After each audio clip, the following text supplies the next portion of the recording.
This video is for the group leader to watch so that they can download the world file and then host it for the rest of the group.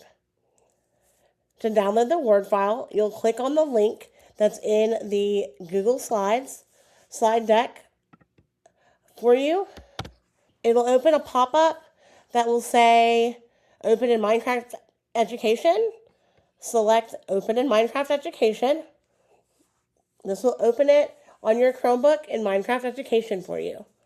Sign in if you need to using your APS credentials. Once you're here, you'll click Create World. It'll take a minute to load everything and download stuff, but look at the tips as it loads. Those could be helpful as you proceed with this unit activity. So once you are in the world, it'll open and look like this on the group leader screen. Nobody else should be in the world in the group at this point.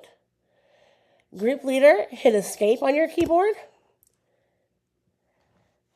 Come over to the second tab with the skins and click Start Hosting.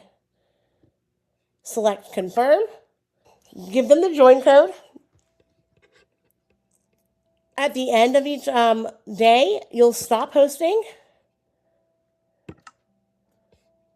Come back to the Resource tab and click Save and Exit.